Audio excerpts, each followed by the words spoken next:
Just as we have the four fundamental forces of nature, the gravity, electromagnetism, the weak nuclear force, and the strong nuclear force that acts on matter, we also have a fundamental force, a universal force that acts on human souls, on humans' emotions, a force that acts within men and women and between men and women, between the sexes, between male and female. I call this the romantic force of attraction. This force acts on human souls, on humans' emotional nature, on humans' biological nature. This is a force that cannot be gotten rid of. And just as the other forces, the force of gravity and electromagnetism act on the square root of the distance, meaning that no matter how far apart the two bodies are, they still will feel a tug of attraction toward each other. Likewise, the same thing happens between the man and the woman. No matter how far apart they are, they will still feel some kind of longing for each other, some kind of tug of attraction in the soul, a loneliness, a yearning desire for each other. And the closer they are to each other, the stronger they feel that force of attraction, of romantic attraction between the sexes. The stronger is the yearning for each other, the desire for each other. The stronger they feel that force of attraction, of romantic attraction for each other. And this shows us how this dysentery men, or men going their own way, is not going to work. Because this force of attraction is a universal force that acts on both men and women. This is what causes us to be attracted to each other.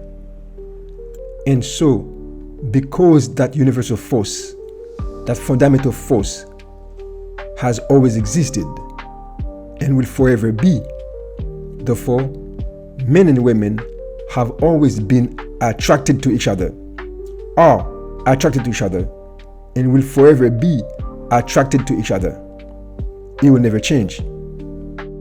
That's why when we're alone and very far away from each other, that's why we feel this kind of emptiness, this kind of loneliness in our being. Sometimes we may not be able to explain why, but we just feel it. We just feel something is attracting us, something deep within ourselves, an energy deep within ourselves is seeking something else, is seeking to be fulfilled, to be filled, to merge, to become one with something else, to merge with the opposite sex. This is something we cannot do away with because, again, it is part of the nature of our nature. It is part of the universal forces that operate our nature, that is wired in our nature, that is part of our being, of our very existence. That is why these men going their own ways, or this dysentery men movement, will never work unless they seek to mortify the flesh by going full-blown spiritual on the daily, by removing all thoughts of sex and romance in their hearts.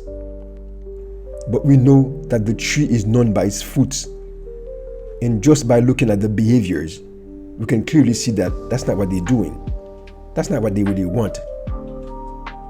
And even if they were to do that, they will still not be able to get rid of the male and female natures and of this universal force of attraction between them, this universal force of romantic attraction between them. So what they really need to do is learn to understand each other and how to best live with each other in love, in harmony, and peace. Because we are never going to get rid of this universal force of romantic attraction between us. We are never going to get rid of our male and female natures that operate according to that universal force of romantic attraction. We are never going to get rid of our wants, needs, and desires for each other. As one wise Chinese philosopher once said, knowing others is wisdom. Knowing yourself is enlightenment. So, what both men and women should do, we should learn more about each other so we can gain wisdom on how to best live life together with each other. We should also learn about ourselves. We should pass more time reflecting about our own nature as men and women. And when we discover more about ourselves, we should be open to each other about ourselves, about who we are, in honest communication, in respectful communication, in truthful communication. This is the only thing that the human race can do, because we are never going to get rid of this universal force of romantic attraction between each other. If we do not learn about each other and learn about ourselves, we can only hurt each other, because we're never going to stop seeking each other out. We're never going to stop wanting each other and desiring each other. And we're always never going to stop wanting to be together and actually being together. So if we do not want to hurt each other and hurt ourselves in the process, we have to know ourselves and know others. I hope this video was helpful to you. In the meantime, stay safe and healthy.